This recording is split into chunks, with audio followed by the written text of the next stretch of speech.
Hello, everybody, and welcome once again to an Unearthly Podcast. This is episode 3. Once again, this is a Star's End production in association with Mad Inc. and Fireheart Inc., which can be found on stars-n.net, madmadinc.wordpress.com, and fantasy and sci-fi love and news and reviews. Today we're here to talk about A Town Called Mercy. Anybody up for the plot synopsis? Oh, I've got something right in front of me, so I can do that. Okay. I guess. Only it's a brief one, but all right. This is from ShannonSullivan.com. You do know that we can't be brief. We're kind of like the Doctor that way. We're supposed to just ramble on and on. Oh, we're supposed to ramble on. Oh, I see now. Oh, well, then I guess someone else should do it. Go ahead. I'm a rambling man. Do I need to do this one again? Here I thought we'd save time and then be able to talk about the episode more. Go ahead. No, we just start rambling. So shall I do it this time? So we can give Randy a for Randy. Mind you, if I'm doing it, I'll be doing a southern accent throughout all of it. Oh God. I warned you last week that would happen. He did, Hoss. So, beginning of this episode, for some reason, the Doctor's already with the Ponds, so we kind of skipped even sending them home, and, although we did see them at home, but we skipped even getting them together, and they're out in the Wild West, and they are investigating a town called Mercy. Rockridge, Mercy. And as they're investigating it, they note not only does it have a stay out sign, but apparently there's a line of rocks and wood just lying around the town for no apparent good reason at that point. And the usual curious Doctor, he has to go in and find out what's up. No interruptions, wow, no rambling. So he heads into town. They are kind of getting, like, nasty, angry glares because they're strangers. They're first strangers, as we find out later, in a long time. Scared and huddled. Well, there's also a few people in long coats with hats on kind of following behind them, though, too. As I recall. I say that David Tennant should have worn a hat. They go into the, so they head on down the road, and they go into a, I don't know what you call it, a tavern? Saloon? Saloon? It's the Wild West. You have to use. Have you been playing too much D&D? I haven't been playing D&D lately, but okay. Saloon. They go into a saloon. Everyone immediately stops while seeing the strangers, and I believe the Doctor asked for tea. Yeah. Yes, he did. The heavy stuff with the bag in. With the bag still in, yes. I believe he was also fiddling around with like a toothpick or something in his mouth, wasn't he? Yep. That particular incident made some weird expressions on his face. Because he got it caught in the top of his mouth. Mm-hmm. Hey, that happens.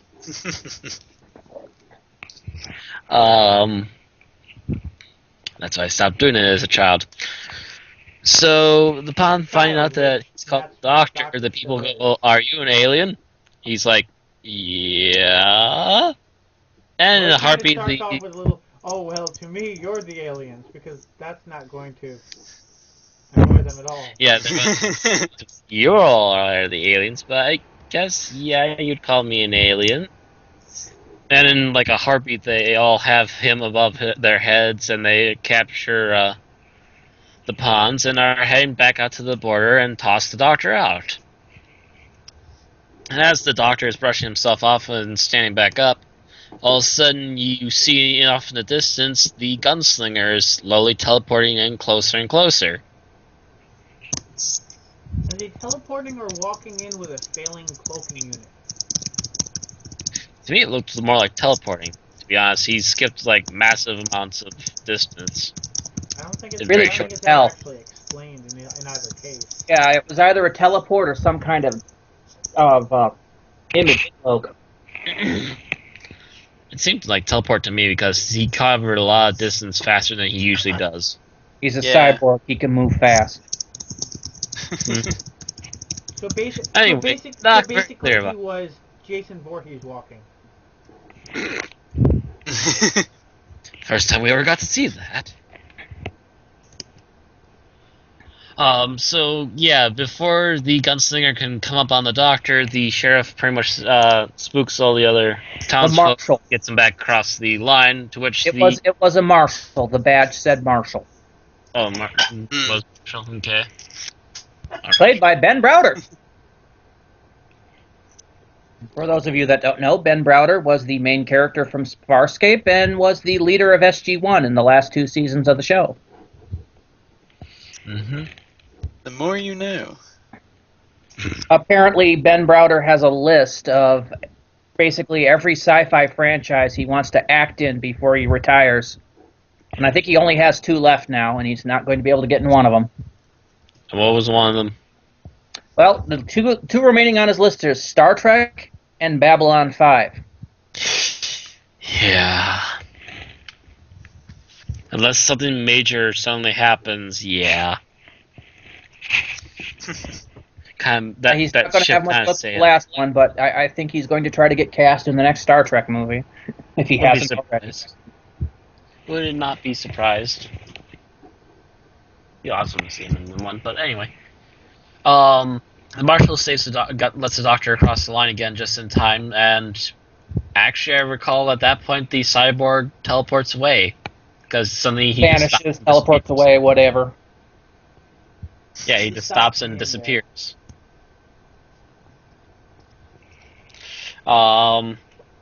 So gosh, after that they go back with the marshal. They start talking with him about what's going on in town. And the doctor quickly figures out that they're looking for a different person referred to as the Doctor, which happens a lot actually in the new series, to be honest.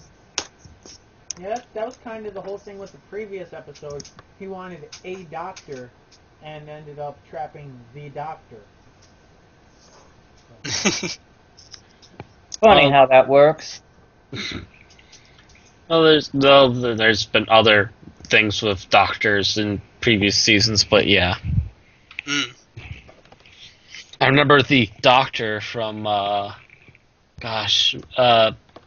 Boomtown? I think it was there was a 2-part, Boomtown and something else. Oh, the Doctor Dances. No, that was the empty with child that Doctor yeah. dances. Yeah. There, yeah. Yeah, there was a guy I do referred to appreciate- as I do the appreciate Doctor. that there wasn't the Doctor in Asylum of the Daleks, because I think that would have kind of broken willful suspension of disbelief. You know, not like the Asylum didn't already. Let's not go back to that topic, shall we? Actually, it'd be horrifying and hilarious at the same time if there was a Dalek called the Doctor and had the 4th Doctor's voice. Oh God. You will take your injections. With a bit of the happiness. Would anyone like a jelly baby? Jelly babies! Jelly babies! And here, all I was thinking of is it'd be funny if he mentioned the Doctor and he started off with Gallifrey, Gallifrey, Gallifrey. It's a Little Britain reference for those of you that don't know. Tom Baker was the narrator for that. Ah, yeah, I remember that. I didn't realize it at first. I didn't realize he was an elf in D&D, but things changed there. It was also a very bad movie. Yeah, he was about the only good part about it, sadly.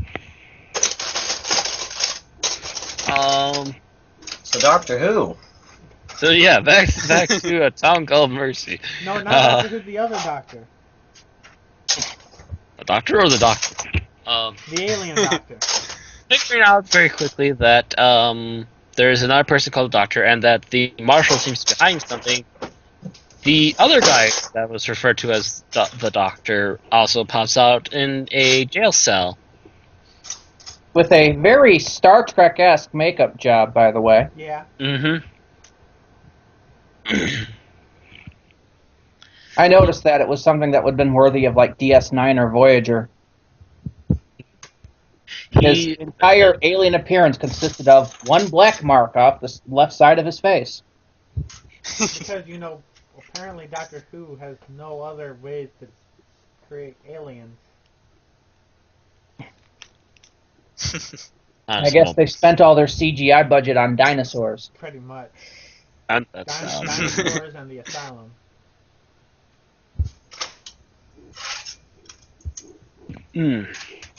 So,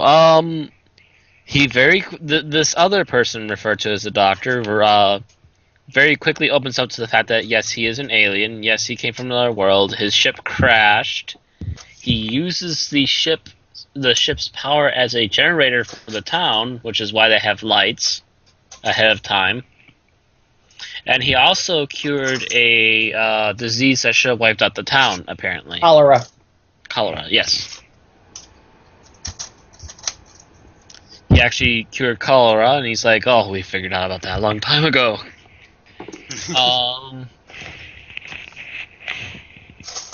So they set forth a plan to try and get the other doctor, out of there.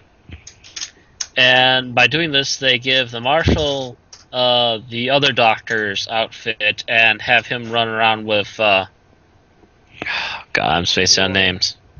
Because with Rory. His job in this episode was to run around with people. Pretty much. They could have just given him a little sign that said, "I'm a decoy." I'm distracting you. They could And have done a duet with the nostalgia chick. it almost kind of annoyed me that they did that too.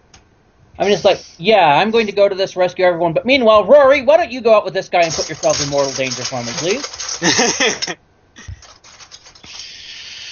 Yeah, on the slightest hunch that maybe the gunslinger wouldn't shoot because there's an innocent person with the distraction. Which Well, the real doctor gets a horse. Gunslinger had the amazing idea. You're right. I've been wasting too much time not killing these innocents. Now I'm going to kill the whole town if you don't give him to me. That's a little ahead of the review. Yeah, it is. That's like the last act there. Did that much happen in between? But anyway. Yes. Yes. Oh, yeah. Okay. Oh, never mind. The whole... Okay, you're right. I did kind of... You're right. Jump the gun there, Hoss. The whole actual conversation and motives and all of that shit. Yeah. But anyway... the doctor gets a horse. Gosh, what? Susan. Yeah, Susan. Appreciate if you wouldn't judge his lifestyle. And that is real. I see. Of course, his name is Susan, and he would like it if you wouldn't prejudge him on his lifestyle. Which he also referred to as choices, which I'm sure sparked a whole ton of transgender comments, which I say I'm going to leave out for now, but I'm going to say that probably could have been phrased a little better.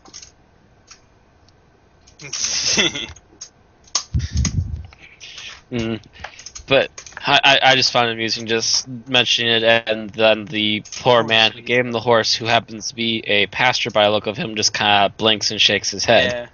Yeah. The doctor takes Susan out to the spaceship.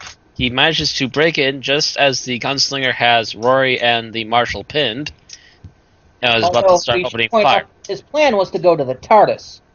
Oh yes, the plan was going to the TARDIS, but he deviated when he found the power cord. Because, well, this is the doctor. He does that. It's like, wait a minute. Hey, look, I just put two people in mortal danger running from a gunslinger, and now I'm going to go off and do this instead of doing what I'm supposed to do. Or, to quote the 11th Doctor's mindset more clearly, hey, I have something important to... Oh, shiny.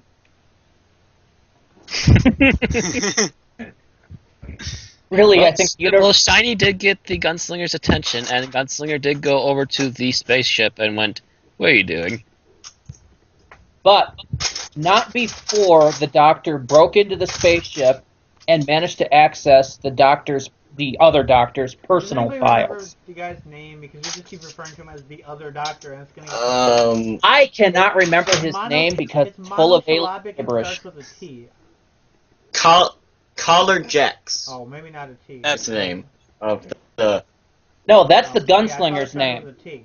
No, Collar No, Jex Jex is the surgeon. Yeah. Jex is the surgeon. The other guy's So name Jex? started with a T, I think. Oh, because it was Jackson something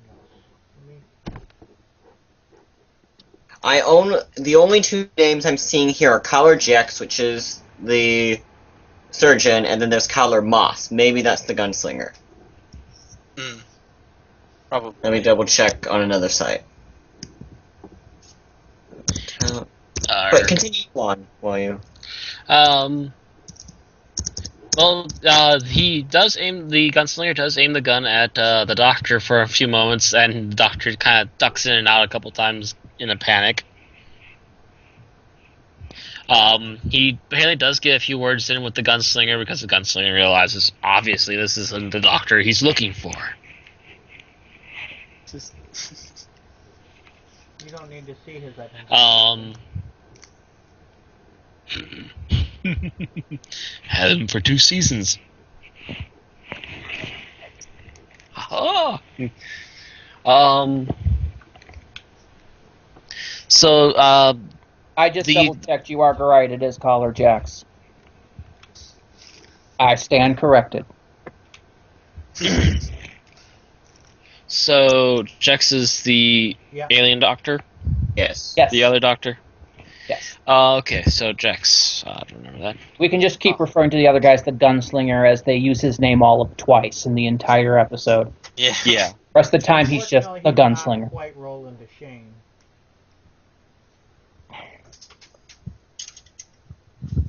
Almost hear the crickets murdering me. Yep. Yeah, you went over my head on that one. That's what I get for making a horror author reference in a sci-fi podcast. I should keep my niches. I'm not a I big should horror have known that one. I'm a Dark Tower fan. I should have known that one, but then again, I haven't finished reading the books myself. So.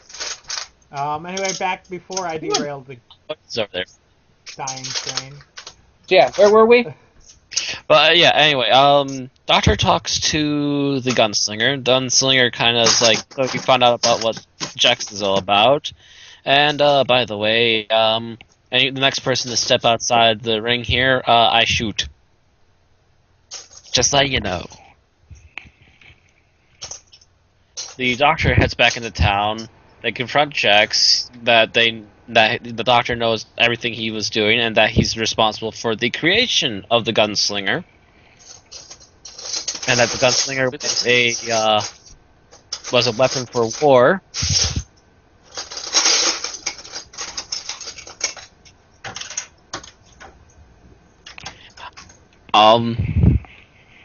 The gunslinger was apparently a weapon made by Jex for war, and it cost many, many lives, many tortured people screaming on lab tables. I love how they did that, by the way, in the records. You never actually saw what happened. You just heard the screams and saw the look on Matt Smith's face as he's watching them. Yeah, and he was not very pleased at what he saw. As a matter of fact, he seems still kind of out of it for a few moments there too, when he's back at the jailhouse. Well, it doesn't help that Jex actually kind of eggs him on. That's Oh, yeah, the thing. yeah, I as I feel kind of sorry for Jex, but throughout the whole thing, he pretty much plays, at least during the exchange about it, he pretty much plays the dick. He does, and he manages to hit a lot of what would be David Tennant triggers. And Crystal Eccleston triggers. Stuff that you thought the Matt Smith Doctor had gotten over. No. He managed to hit him right I saw a to the look on quick. Matt Smith's face that I haven't seen since probably Family of Blood. And that was a Tennant, obviously. But I haven't seen the Doctor look like that in a good while. Yeah. He was upset. I mean, okay, well, I'll let Matt finish the conversation before I cut to the end of it. As we mentioned, they're trying to figure out what are they going to do about all this now. To which Jax hits a few of those triggers with Matt Smith, and Matt Smith finally snaps and goes, "Oh, I don't know what I should be doing right now. Here, I don't have enough guts to do what should be done. Okay, come on, get moving. He pushes Jax outside the ring around He town. He jumps his on ass the out. table with a look on his face like he's about to beat the dude's face in. I was expecting to see Matt Smith's fist bloody standing over the mangled corpse of Jax. But instead, he just drags him out at gunpoint to the circle. Why kill him yourself when there's a nice gunslinger out there to do it for you? Why get your hands dirty? He might get his bow tied. And then he pulls a gun on him. I didn't even see him grab a gun. Oh no, he wasn't given one yet. Didn't he grab it from someone else? Yeah, that's true. He wasn't given one I thought he yet. pulled it out of someone else. Yeah, Matt Smith pulled a gun off of one of the other people there. You're right. Now Yeah. I think I remember that now that you say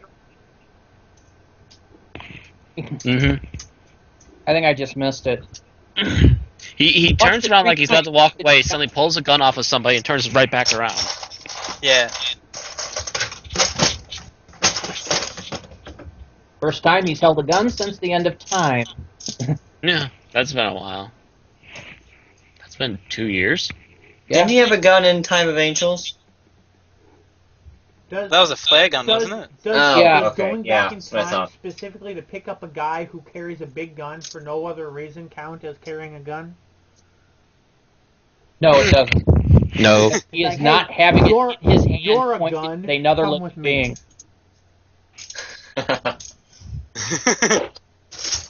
No. See, he's not. He doesn't have a trigger finger there. The person he brought along has a trigger finger. But that's another story. That was another episode. Let's not start rehashing last week's episode, please. So he's about ready to. The gunslinger's about ready to shoot Jax when the marshal intervenes and gets himself shot instead. The marshal's not the one that intervenes first. Amy does first. Amy tries to, but it's the marshal who definitely Well, does. I mean, she's trying to get the doctor to stand down. Which is that the doctor becomes more and more ruthless the longer he travels without a companion, which is something we've seen in Classic Who a bit. I mean, not Classic Who. I meant New Who. I Yeah, don't know it did earlier during the CD era too. Yeah, I meant New Who, not Classic. But in especially with this is also kind of brought up between Donna and Tennant, and of course Eccleston was not exactly a nice. Yeah. Primarily, I think it echoes the discussion, Clone Doctor, no, excuse me, 10th Doctor and Rose saying that the Clone Doctor was the Doctor before he met Rose, and that's the discussion it echoes there. Even before that, even if you remember back to the first appearance of Donna Noble. I was actually specifically thinking And- the second appearance of Donna, where she was like, oh, you've been traveling with this Martha girl. She must have done you a lot of good because you're not willing to that's destroy right. all the children this time. That's right, I forgot about that. And, of course, the actual final specials where, of course, we see the Time Lord triumphant. Which is the ultimate, I've gone too far. Mm. Yeah, of course, and that was after an entire season of traveling on his own. And then his companion was kind of the Doctor, it was kind of the Master, and kind of Grandpa. Anyway, Town Called Mercy. Yeah. Should we rename this the Tangent Podcast? No, we were actually referencing invasion of the Mercy Tangent. as where we've seen this in previous episodes, because that was still relevant. Mm-hmm. It's But yeah, fun we to didn't go run off up and too start far on talking that one. about stuff completely non-Who related. That we However, can't. anyway, back to the non-tangent. The marshal dies there pretty much on the spot. He gives the doctor his badge and tells him to make sure that nothing happens to Jax, was it? Yeah. They take Jax back to the prison and lock him in there just for safekeeping at the moment while they try to figure out what to do. Oh, and before they lock him up, the gunslinger says, "This is it. Tomorrow Bill noon, earlier, I yeah. walk into town. Anyone in my way gets shot." You have until noon tomorrow. And anyone else notice that the second the doctor put on that star, he developed I a did. swagger? Is there just something with the tin badge that's just like... As I've said today and many times, Matt Smith is really playing a 5-year-old or a 3-year-old, so, you know, he puts on the star, so he's like, oh, I have to act like a cowboy now. How do cowboys act on TV? Well, so yeah, he's got a little tin star stapled to his lapel. He's got a cowboy hat on, even with a bullet hole through it. Warning shot. He's always got hats with bullet holes through them. Between his Lately, his yeah. mother-in-law, his wife, his new friends.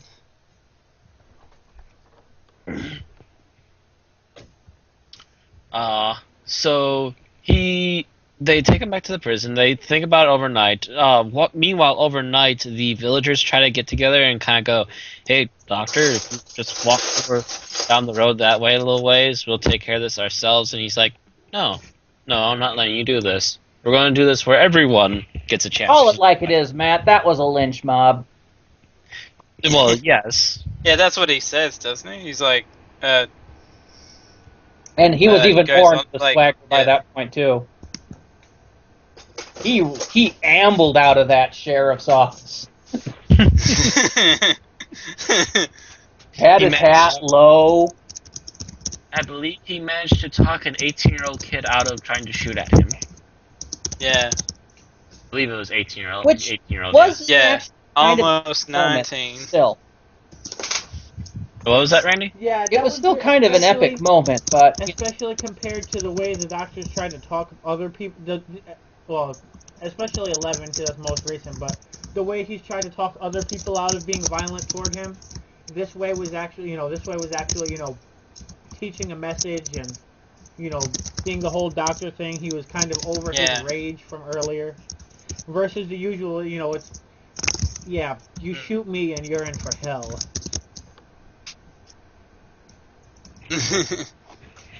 Yeah, this one was kind of a more even keel and much better approach, and it worked pretty well, I thought. But that's for details later. I do like his line when it's all over, though. Fight humans. Give me a Dalek any day. Yes. At least you know what to expect there. Jesus. Exterminate. Run!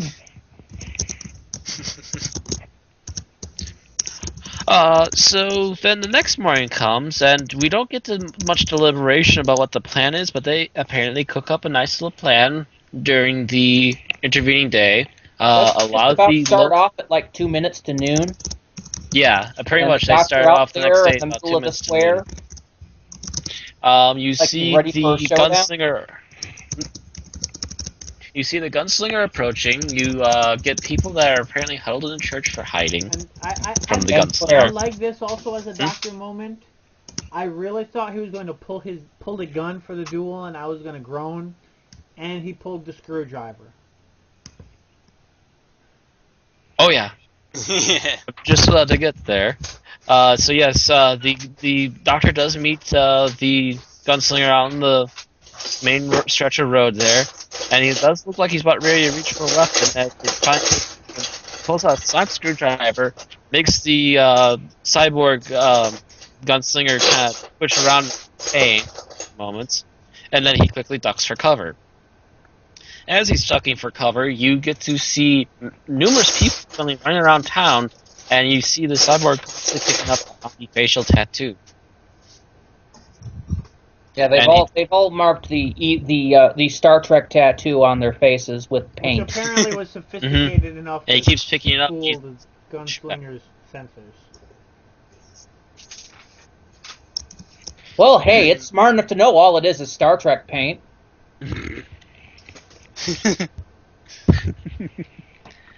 Well, he unable to decide on a target. He kind of wanders around, almost blows up a church. He does knock the doors in. Yeah, well, that's actually a great moment because, the little girl in there gets a little scared, wanders away, winds up knocking over some books by accident, and that alerts the gunslinger. Gunslinger, of course, marches in going, "You must be hiding, you must be hiding." Ooh, kids. Yeah, noticing that the gunslinger still has his conscience. Never mind, I'm walking back out, sorry. Finds a whole bunch more people with paint on their faces, continues to get baffled by this. I believe he does corner the doctor. He's the only guy in town without paint on his Yeah, face. like he realized. Yeah, Mm-hmm. I think it was he finally realized it was a trick because one was done wrong. So he set his targeting to manual or The something. same guy were running And right found next the to each other. I think that kind of clued him off. Mm-hmm. And in the meantime, the doctor had gotten the other Dr. Jex out of town. Yeah, Jex was out of town and headed to his ship. And as he corners the doctor, the gunslinger asks where Jex is, to which you suddenly hear Jex over apparently loudspeakers inside the town. Not sure where those came from, but yeah, not sure how they had microphones set up in town along with loudspeakers so Jex could talk from his ship. It's but alien technology. They'll explain later. not really. Of course, would you have preferred that they went all the way over to the ship just so they could talk to Jex and have that whole moment there? On a communicator or something.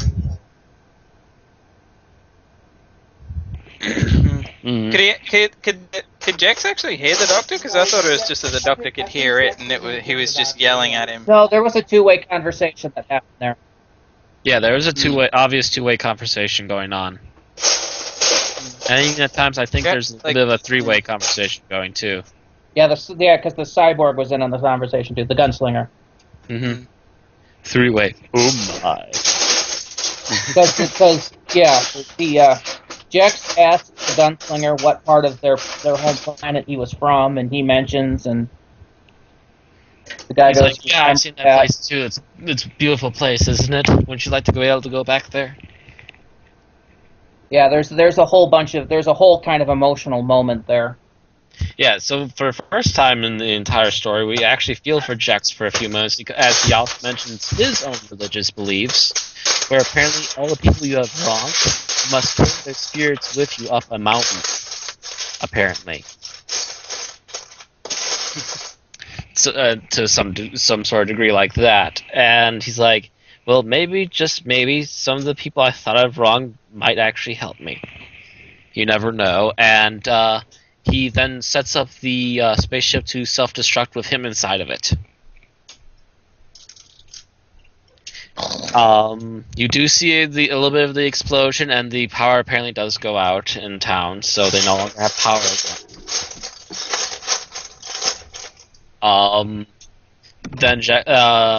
Then the gunslinger is kind of left there, kind of going, "Yeah, I've no one else to kill. I'll just walk her off myself. There's no more reason to be doing what I'm doing."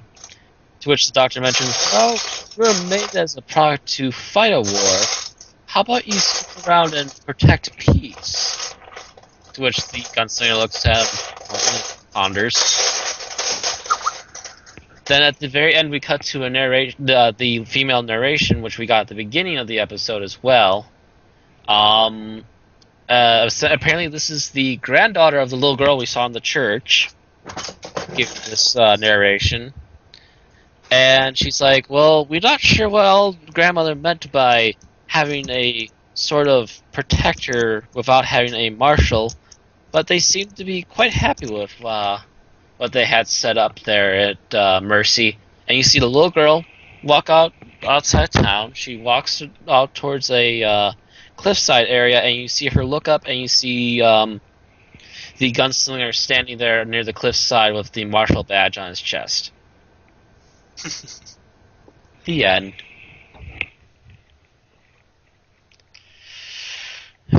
So that's done. And somebody besides me has finally done an episode summary.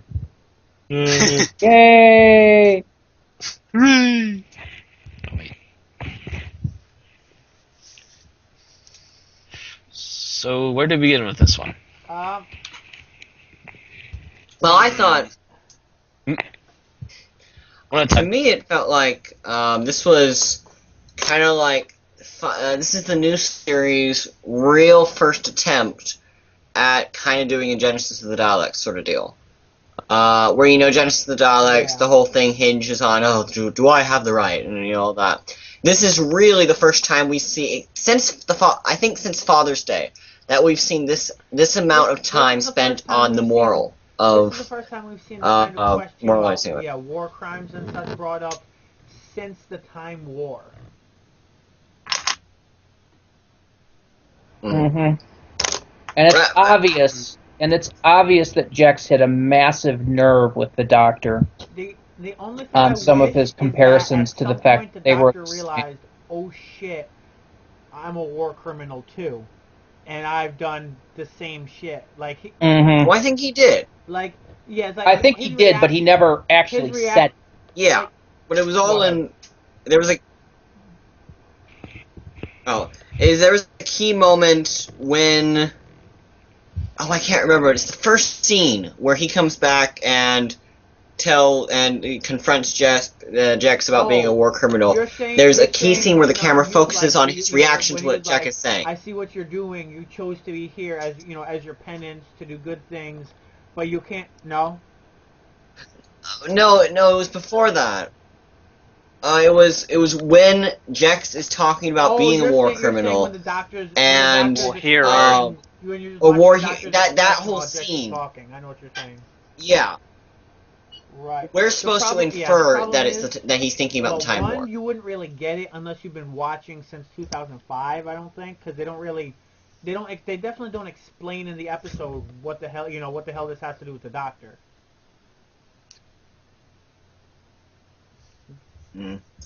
I think they've assumed by now that the Time War is a big enough deal, and it's part of the status quo that you can reference it. The RTD stuff is not necessarily made, it's not all things that people are expected to know by this point, So in that case... But the Time War's been established enough within the last couple years. Like, it did. Victory of the Daleks made reference to it. Asylum. That the meaning of it is clear. I mean, for example, Scarrow is the obvious recent reference, but then how long Let's has not it get been into that since kettle they of fish actually again, please. mentioned the Doctor's role in the end of the Time War? It's been a while. Yeah, well, I don't know. I think that it's Series 3. Or no, probably. I think Series. no, the specials at the specials at the furthest back. I just Okay. kind of wish, but I want to say it was mentioned in Series 5 somewhere. There's also the fact which would be that far back enough. The Doctor never really turns around and he says, "Oh shit, I've done the same stuff, so I need to show some leniency because I know what he's going through." He never really has that. Like, there's other than that scene you mentioned where you see his expression and he's kind of empathizing.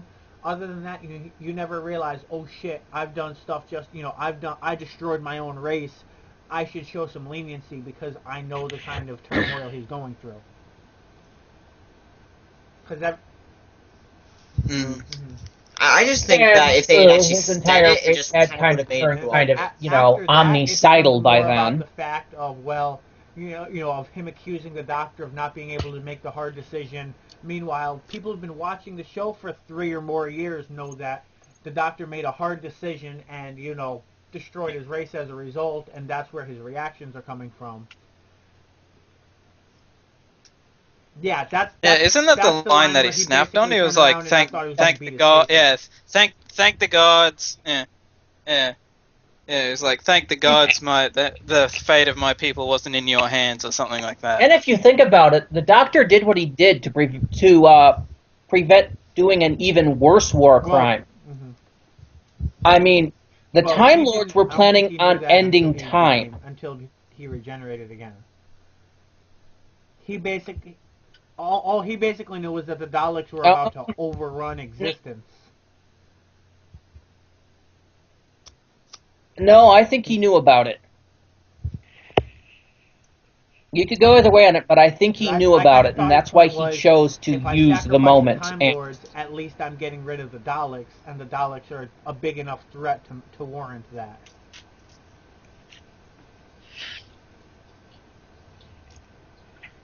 I believe David Tennant kind of mentioned the fact that he kind of knew the Time Lords were being very shady and not what they used to be. Well, the Time Lords have been very shady since the classics. Patrick Troughton was terrified. I mean, worse than usual. Trial of a Time Lord, Patrick Troughton, the second Doctor was terrified. What's that? Of him. Yeah. Yeah, but they weren't shady then. It wasn't till around the 4th, 5th, 6th Doctor era that we started seeing their shady dealings. It was actually Deadly Assassin, which is Deadly Assassin is the first time we actually see corruption and incompetence within the Time Lords, and it is further established in I think the Five Doctors and Trial of a Time Lord, where it's like they're just kind of idiots. The five Doctors, and in kind of evil idiots too. Oh, no, it wasn't. It wasn't even that they were evil idiots. They made a mistake. Someone stole from the archives.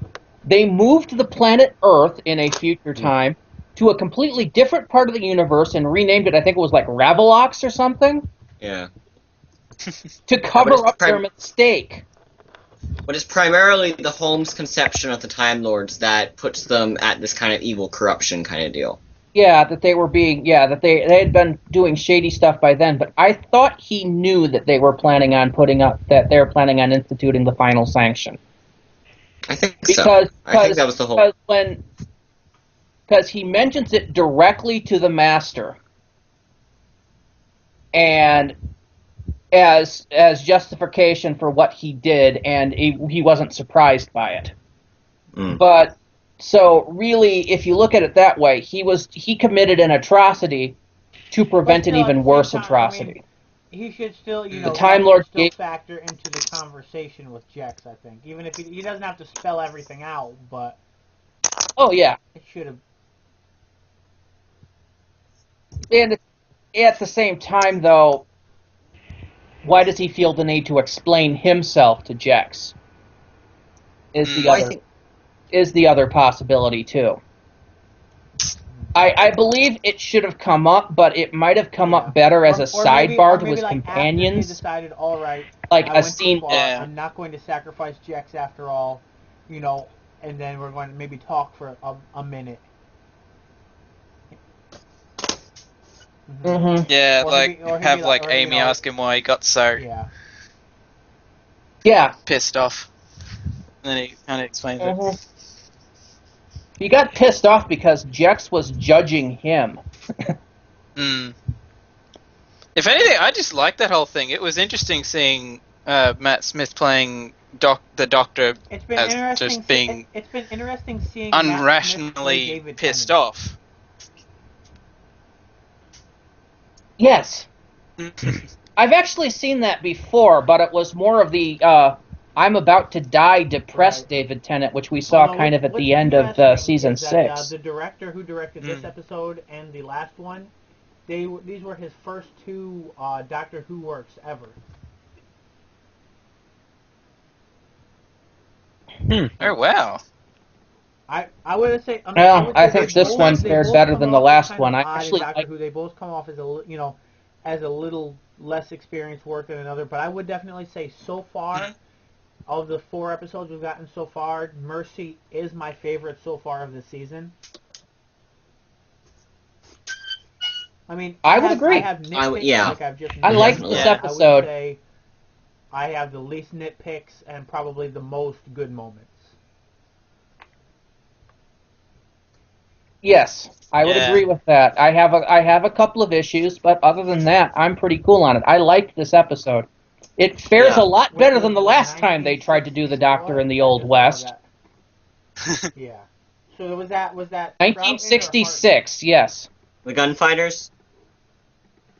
That was Hartnell. See, and it is I've never probably seen that. by far the worst was that one of the ones where Doctor Who episode of the Hartnell era. And basically out of the picture, or was he heavily featured? No, he was the key portion of that because he had a toothache and decided to go to someplace to get it fixed. And where did he go? Doc Holliday. It was a bad episode. And it left me with the impression that it's like, okay, the English cannot do the Wild West. With a Stetson and a swagger, and that would just be freaking awesome. I don't know if that ever happened. Well, he apparently did play generals. The first Doctor did apparently play generals in movies before that point. That would explain the thingy warrior in. So he could have the swagger. Well, he didn't exactly wear a Stetson. He did have a Western hat of some kind. Yeah, the Doctor in that episode did have a Western hat of some sort. I wouldn't say it was a Stetson, though. But going back to Mercy, if you Google Doctor Who the Gunfighters and do an image check on it, you can see several pictures that they have there. Hold on. Him and his silly hat. I just posted one. But going back to Town called Mercy, I really liked it. Yeah. I definitely thought, like, you know, my two things I major liked about it. I mean, whatever. One, that, as I said, it's the first time the moral issue of the story has overtaken the other aspects of it. Like, even something like End of Time and any other episode where they've dealt with this the moral implications of all that, they've always counteracted it with a high dosage of action and all the other kind of stuff you expect from Doctor Who. This is the first one that really puts this at the center of it, and everything else falls to the wayside. I like. Like, if it was named Star Trek or something, it would have played out perfectly, but it did give me just different things than I expect when I hear Doctor Who. And it's like when you put it that way, I look at it and I say, you know what, that's not a bad thing. It's just an unexpected thing, so it kind of strikes as kind of bad at the time of watching, you know what I mean? Of course, what I thought was interesting is that to me it kind of felt almost like a classic episode. Like, I could easily imagine this being 4 parts and being paced out at that and having and working that way. Like one of the things that struck me is that there are perfect cliffhangers in these episodes. Like, if you try to imagine it as a 4-part episode, the first episode cliffhanger would be the guy saying, "Hello, I'm the Doctor." Second cliffhanger would be the gunslinger pulling the gun on Rory and the sheriff. Third cliffhanger would be the Doctor pulling the gun on the other Doctor. Fourth, and then you get the ending. And I think those are even paced at regular intervals. They would have had to have a lot more filler in there, which would have... Well, yes, but here's the thing, though, is that the filler, quote, I'm using finger quotes, you can't see them, the filler it would have required would have just been more character detail, like more time to get to know the citizens that we see, like the little girl, the younger boy. That kind of fit with his character. Yeah. Yeah. Time for that sidebar that I mentioned earlier. Yeah. Between the Doctor and his companions, with him explaining he got so pissed. The Doctor and Jex after he was in his cell. They probably could have made the lynch mob scene a little longer. Mm-hmm. So I could really see that working. Well, and I thought they probably could have put in more of a... What I thought, if this had been 4 parts, so it's hypothetical, they probably would have written the boy, would have written him to be a much bigger character and had him have blue. Yeah. And have him have a rapport with the Doctor before that incident. So yeah, but that kind of struck me as interesting, and I kind of liked that. It was a more cerebral episode than what we're used to. Mm-hmm. Yeah. And I really liked that. Yeah, it does harken back to several of the old classic episodes. And I do miss that a little bit about the new series. Yeah. And like I said, I don't think we've really had this level of, like this kind of cerebral episode since Father's Day. Which is the last time I can think of where they actually did kind of this sort of deal. The other thing I would like to bring up that I liked really a lot about this episode is that a lot of the effects were actually practical in this one. Mm-hmm. The only additional effects I can think of in this episode were a few times where we see things from the gunslinger's point of view, and a shot or two when we see the explosion going on behind buildings. Yeah, and that wasn't wasn't done that well, but yeah. Yeah, and I was going to say that particular explosion, I would add that I could probably have done better in After Effects myself. It was green screened in. And I could do it better without green screen. I could do it better with a nice still image. But I digress. But it's not like we're watching Doctor Who for the effects. No, it's just one of the various comments. Yeah, that particular effect I noticed was a little bit hokey. Was a little bit 80s. Can I say it that way? No, it was a little bit 80s. They would have a little bit 80s. Literally blown up a building. 80s, Doctor. When I think, actually, I think it's 80s. I mean, not necessarily had a really cheap mod. 80s, but when I think 80s and explosions, I think of some epic exploitation shit going on. Yeah, you think of 80s and explosion, my brain went to the A-Team. Of course, if it was the 70s... RoboCop, but... Yeah. No, I was thinking Doctor Who 80s when I was saying that. Of course, if it was Doctor Who 70s, you'd get the producer saying, "Oh, we can do this really cool explosion effect," and the director saying, "Nah, screw that. I've got some stock footage that'll work really well." And then you do that. That would be the 80s. Yeah, but no, it reminded me a little bit of like the 87 to 89, the Sylvester McCoy era, where they did a lot with green screening. And the CSO at that time, yeah. No. Time crash. Yeah. Kettle in a piece of string, yeah. Yeah, and look at me, I'm wearing a vegetable. Yeah, I got it. I was trying to avoid going off on that. I really was. I was biting my tongue on that. A brave choice, wearing a vegetable. Although I just rewatched that recently. The more I can't help with the whole I wear such and such is cool thing being applied to the celery, because it really matches it perfect. 5 and 11. Celery now. Celery is cool. He basically wears a taller version of 2's outfit to start with. Yes, he does. And goes on from there. A little more tweedy. Yeah. I've referred to 11 on occasion as Bill Nye Doctor Guy, just because of his outfit.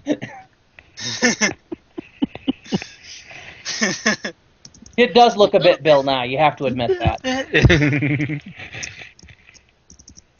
Like, the first time we saw his outfit, that was my immediate response.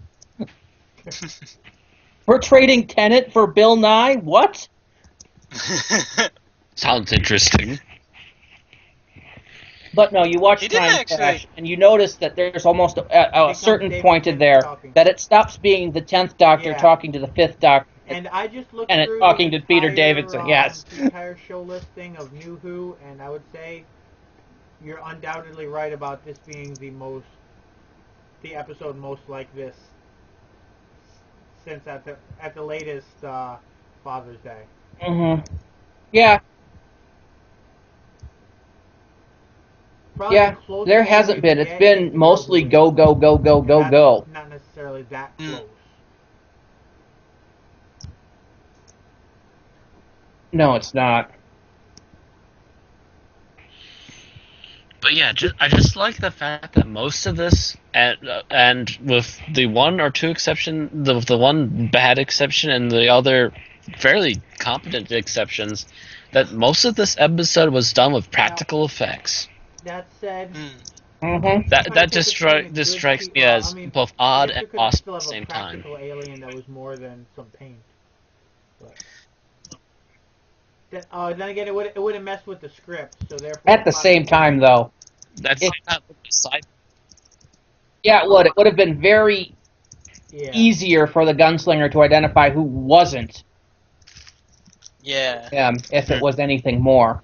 So I guess I was being a little harsh in that regard. It just hit me as being a very Star Trek. Cyborg with that kind of technology built into him, the blaster cannon and everything. But the best you can do is, I can identify his facial mark, his birthmark, essentially, and that's the only way I can tell him apart from any other being. It's like, I think we have better facial recognition software now, and we don't have cyborgs. And I'm pretty sure if we had cyborgs, Soviet Russia would have deployed them against us.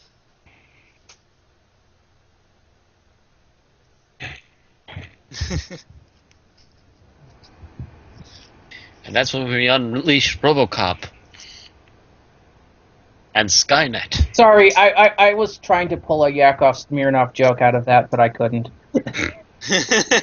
And now you'll see the Russian super machines come down to destroy the Americans. What a sight to behold. There. But yeah, I quite enjoyed this episode. I actually did like the pacing. I thought it was a breath of fresh air. I also kind of like the fact that we had the recurring theme of self-sacrifice in it, both with the Marshal and then later with Jex. And I liked how thematically this continues right on from the end of the last episode, where that was deliberately set up to, we're not supposed to actively be rooting for the Doctor to be just straight up kill Solomon. Oh, okay, I get what you mean. And so that leads perfectly into this one, questioning, should the Doctor have mercy? Characteristic of the 11th Doctor to this point where Amy straight up comes up and says that, you're getting done, it's uncharacteristic of him, but that's not how she says it.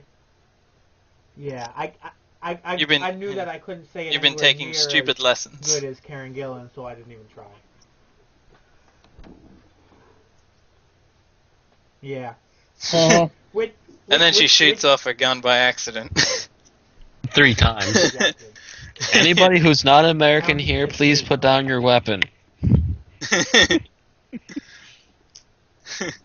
Anyone who's not an American, put the gun down.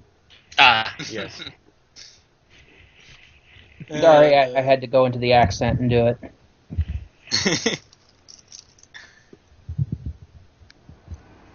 I think Ben she's Crowder was fun in this, yes.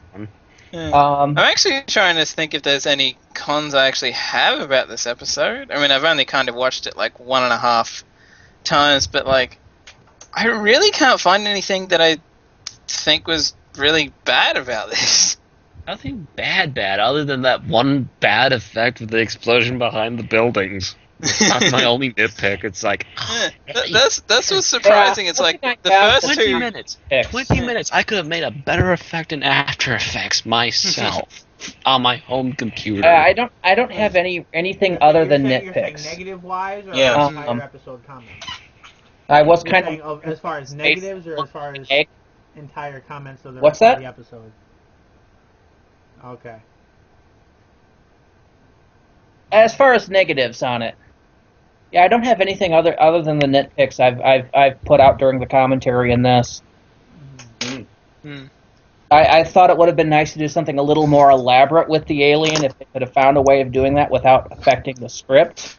Of course, my assumption there is that they wanted him to look more human, so that it'd be easier to do the moralizing with him. It's In the possible. the same vein as how the old the new Silurians And look more human, so you can do more. So they think they can do more of the human stuff with them. To me, but for the casual viewer, it's a lot easier to empathize with something that looks human than something that doesn't.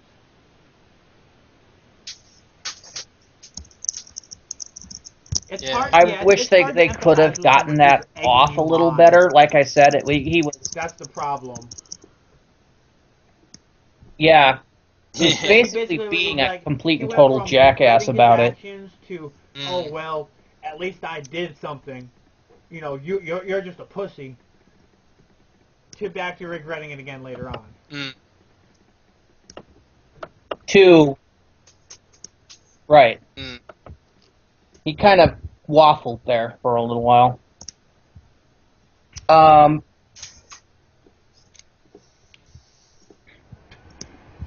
I do think we could have gone with a little less swagger from Matt Smith. Sure Matt Smith said, "Wait, this was a Western." Oh, he was just having fun. Swagger. Yeah. I mean, he's sitting there for the showdown with his thumbs in the holster of his of the belt he's wearing. I know, but he looks like he should have had a Marlboro. He really does. I don't think there was tumbleweed.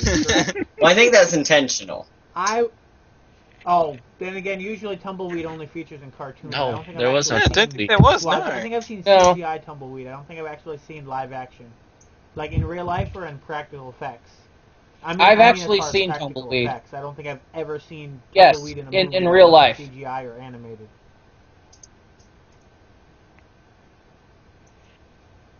True. That's because to do that, you actually have to get a fair bit of wind going. I need to watch my Dollars trilogy and see if that actually happens in any of those movies. Is tumbleweed as common in those regions, you know, as it is in God, where did I put that DVD? cartoons depicting them? Well, also, you have to remember that this was actually shot in Spain. Right. They didn't actually go to Arizona or New Mexico or Nevada to shoot this. In the situation that it was shot in those areas, is tumbleweed the way it's depicted in fiction? Like, you know, would they really show down and there be two things of tumbleweed floating by? Kinda, sorta.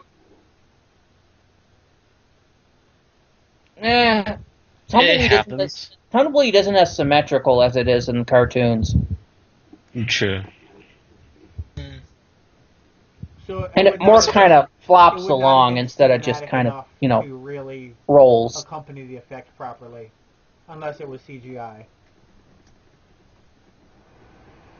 Probably not. Actually, found it kind of funny that I saw some really crappy tumbleweed on my trip out west. I actually found it kind of funny that Matt Smith didn't actually do the whole line when he was talking about his hat this time. He was just like, "Yeah, I wear a Stetson now," and that was it. And like he said that twice, but he never actually did the whole already Stetson. pulled a gun on him. Yeah, every time he says that. What's it? He said it. He said it to the horse as well, didn't he? He was like, "Yeah, I wear a Stetson now." And I was like, "Wait a minute, who's he talking to? There's only the horse." He's talking to Susan. No, he said it again when they were out and he was futzing with the spaceship. You know what? Like he was carrying on a conversation with the horse the entire way. Yeah, he said a few things out to the horse out loud. Yeah. But now that I think about it after the fact, I think it's a Saiyan pod. Yeah.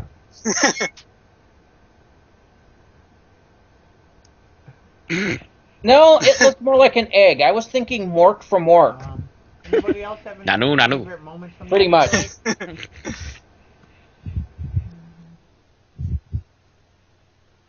Yeah. Well, I do love the showdown between the doctor and the young man at night like that. Yeah. Oh yeah. It is an epic doctor moment where he manages to convince him. You know what does suck about he it, basically managed to say, "Trust me, I'm the doctor," without actually saying, "Trust me, I'm the doctor." If this was set in any British locale, most, or unless it was just Tennant, but most doctors that most of my experience is Tennant still, but it's like they would have adopted a regional accent by the doctor. Only the doctor would have adopted a regional accent. I guess that doesn't extend, I mean, considering, he's an alien that's been everywhere, you'd think he could do that with, he could have adopted a Wild West accent as well, but...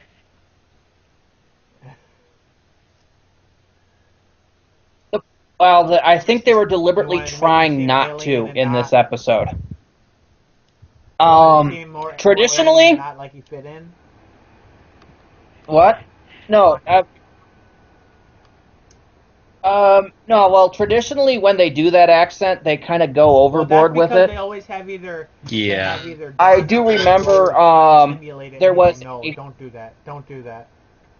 Okay.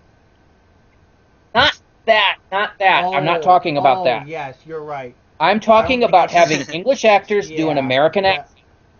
Like Perry. Like, actually try. I first noticed it and grinding my teeth in Tomb of the Cybermen. There was a whole shuttle there that was supposed to be done by Americans. Right. They all had a Houston accent. All of them. This isn't over the top Houston accent. It's like this isn't exactly, the best example is Perry, I think, because Perry's supposed to be American. Exactly 60s and 70s, I think Perry's wasn't bad. A little better than that now.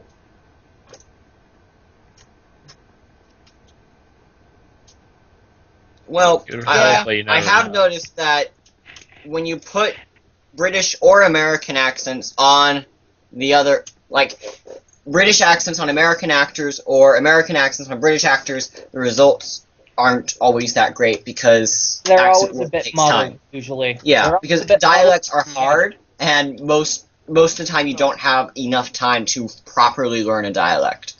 Because that takes a lot more time than a low-budget BBC show has time for. Mm-hmm.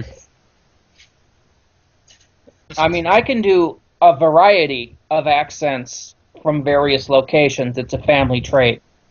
I would not want to do them to the face of somebody actually from that country. Right. And the BBC is well aware now that Doctor Who has an American following. Let's not try that, shall we? But I think if they could succeed, it would have been nice to see.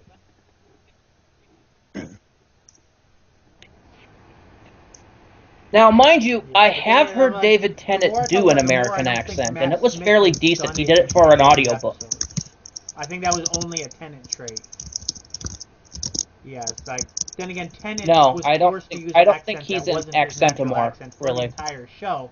So I guess it would have made sense for him to, either be very good with accents in the first place or to pick some up. And did it well.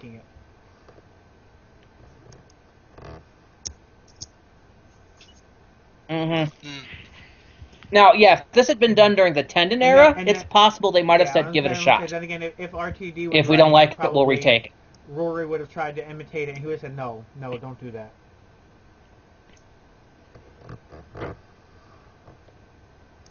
No,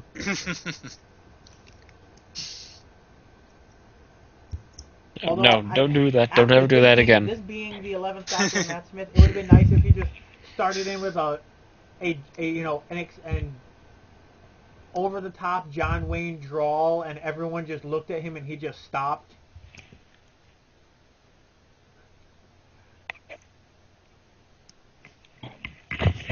I was actually kind of half expecting him to do that, like just to like Rory and Amy, and they were just like, no, don't. I expected him to do that when he started to swagger after getting the badge. I really did. Yes. What's on the spit there, Pilgrim? From now on, anytime I hear you get What's the matter, Rory? Just no. Sodom and Gomorrah.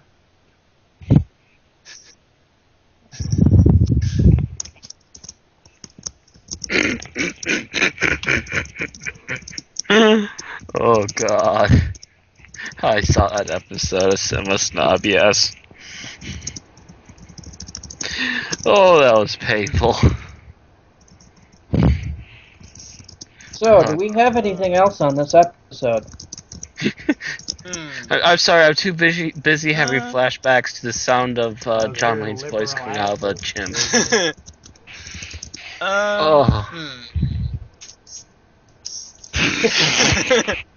Will you please stop? Will you please stop breaking Matt's brain?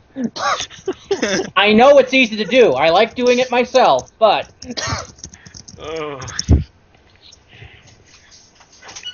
Yeah. Generally, my favorite stuff from this episode was basically just Matt Smith getting angry. Yeah, that was epic. I liked the overall theme. Like I said, I liked the pacing. I liked the self-sacrifice theme. I like the fact they brought it up in front of successfully pull off an American and they finally made him go, oh. I do have to admit that the Western town was a little bit stereotypical. That was brought up to me by another video that I watched, and that was considering the timing and location, the fact that the only preacher in town apparently was the only black man in town. I mean, yeah. Yeah. Yeah, that was initially bugging me as well. Yeah. But then you get on the whole concept of the fact that this was a town based on second chances. Or at the very and my brain basically said, okay. Normally, no. I didn't even really... That's the funny thing. Damn it, but that the marshal was very dead set on that type of ideal and would not have tolerated anyone.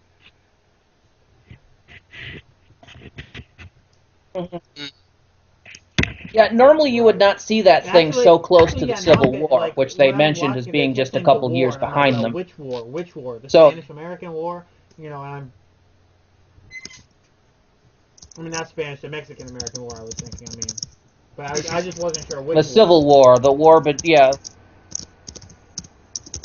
No. It would have been the Civil War. Yeah, I completely, that went completely over my head. I was just like, there's only, one black dude in town. Yeah, okay. Well, but I was like, at the same time, that never felt, for some reason, that never felt weird to me. I was just like, okay, I just went along with it and didn't even really realize.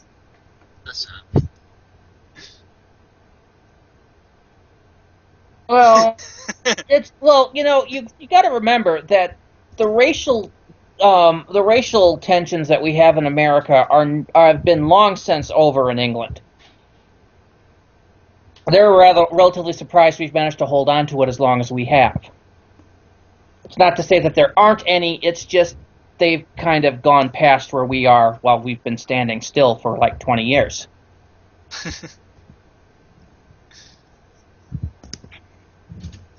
So, it's often that I do see people cast in Doctor Who that, strikes me as a bit odd that, yes, there's a black person in that role, and I'm just like, well, they don't really cast based on racial preferences. On the fact that the UK is a lot more diverse than Doctor Who would let you think. I've watched Doctor Who there's 9 white people, 1 black person, and or there's 90 white people, 9 black people, and 1 Asian. That must be just how Wales is, or just Versus then I saw it was the Amanda Hoggins video on Planet of the Dead, who she kind of I think went on a short rant about that, about how they only cast black and white people in New Who.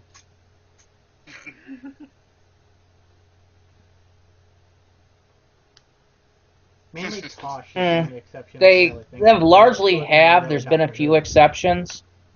Well, she was a cameo, but she wasn't a Doctor Who character mainly. Yes, she was. She wasn't a main recurring character, no, but she was actually in there as a doctor for the Farting Aliens episode. She was there before she cameoed as Torchwood. Yeah, she made a cameo. Before she became a regular on Torchwood. And they later explained in Torchwood that it was actually the same character working under a cover. Since we're toward Continuity, you're soaking in it. since I we're think they toward did the that end, kind of, and I either just in the second or third There- season there- of there's time for Torchwood. random stuff. I keep seeing this image on Facebook. There's a Mad Eye Udi of Mad Eye Moody with an Ood head, and all I can think of is, wait a second, wasn't Mad Eye Moody secretly David Tennant? It's like so is David Tennant now an Ood? Yeah. In the movie, yes. Yeah.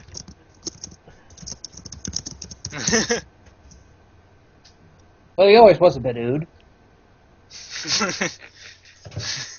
I actually remember seeing, like, there's an image of that going around where it's like, let's see who you really are or something, and then Mad Eye turns into Tennant, and it's like, oh shit, it's a Time Lord, Harry, get back. I need to rewatch that Harry Potter movie again because I don't remember him actually appearing as I'm sorry. Crouch ever. But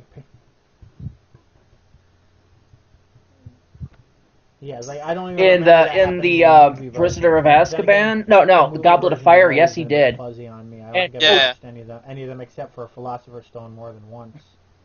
Oh no, and Chamber of Secrets I watched more than once.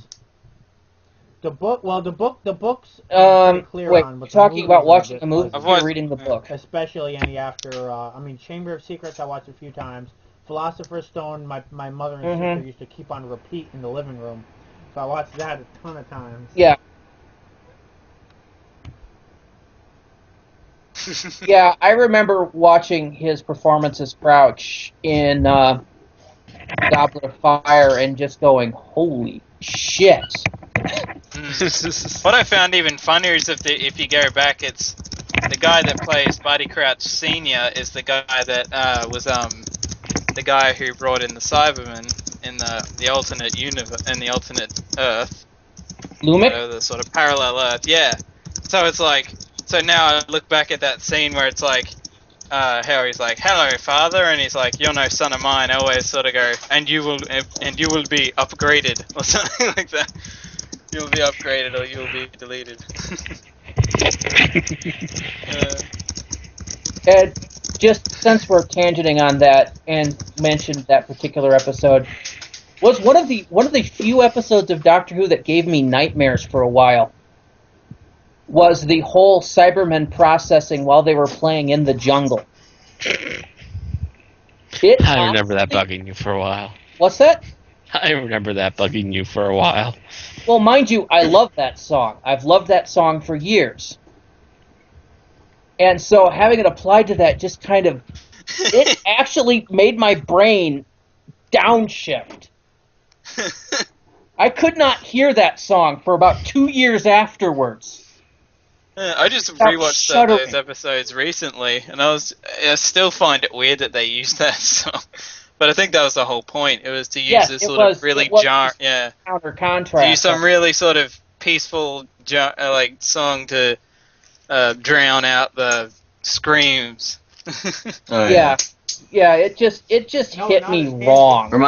Have you ever seen the movie Tangent? But have you ever seen the movie Theater of Blood? There's a brief one, but there's an old horror movie called Theater No, of I Blood. have not seen it. I'm not a big horror movie. I've never seen it. Vincent Price, Diana Rigg, and the plot's very I basic. have that movie, but I have not seen it yet. It sounds familiar. But the basic plot.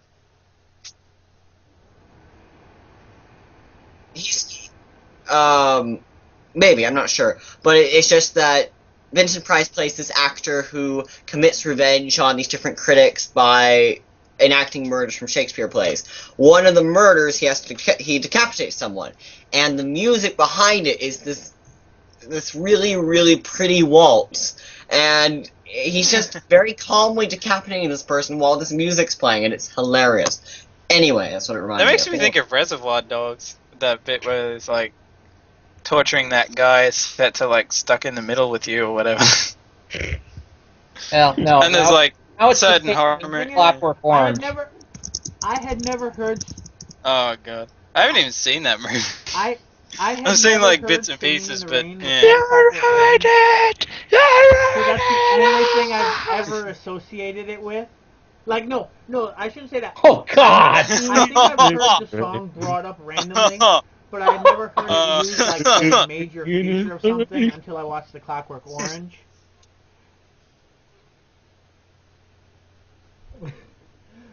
It's really the kind of the worst way to be introduced to that song, really. I think I'd heard it as a kid. Like, ruined I the think entire I musical for you.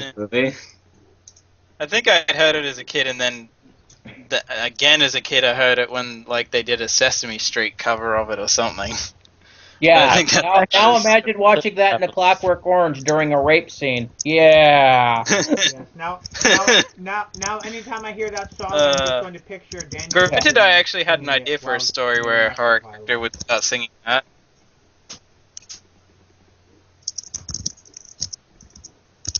Yeah. A bit of the old ultra-violence. Bit of Horror an movies old seem to do that. ultra-violence. Horror movies seem to do that a lot, really, using sort of those sort of jarring songs. Like the end of Halloween has Mr. Sandman, and That's the end of Halloween 2, I believe.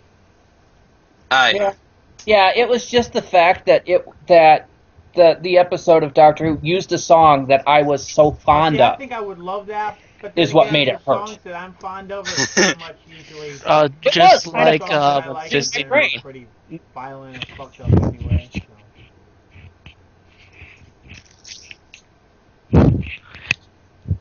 Oh no. Randy, Are you just like 15 the North Star with Rana 1/2 music. Don't even bring that up, man. So, I show fan parodies at conventions, and one of the ones I have is called Fisting the North Star. Oh, God. It is fan parodies. It is, yeah, it's interesting. It originally was for Anime Central. I got a hold of it, but the thing that hurts about that is some of the theme songs used for some of the scenes. Yeah, after seeing that the first time, I had to put away my soundtracks, and I think it was 6 months before I took them back out. So with that, are we ready to close up the episode, or any other comments? Yeah, now that we've gone now that the train of thought is completely derailed, We've gone on every tangent that could possibly be related. Yeah, I think you broke the podcast, Matt. Congratulations. Do it again next week. Yeah. I think we said all we've really got to say about this anyway, since we all seem to unanimously like it. If you haven't, if you're listening to this and you haven't seen the episode yet, and I hope you have, watch this episode. Watch it.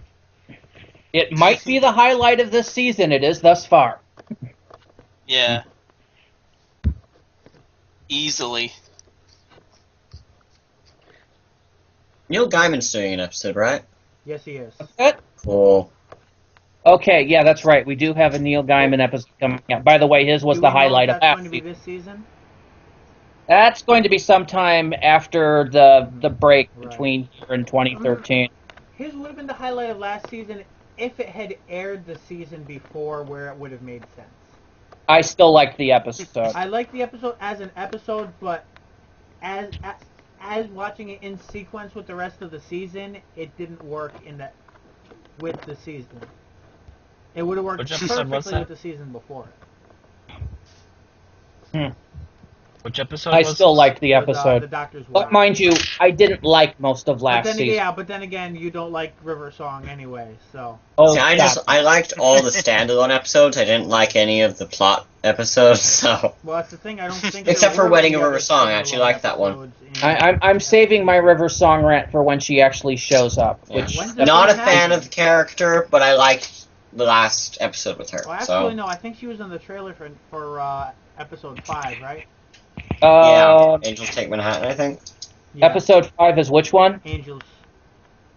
Yeah, she was in the trailer for that one. So that might be where my River Song rant comes out. I will know after I actually see that episode. That's going to be a 3-hour episode.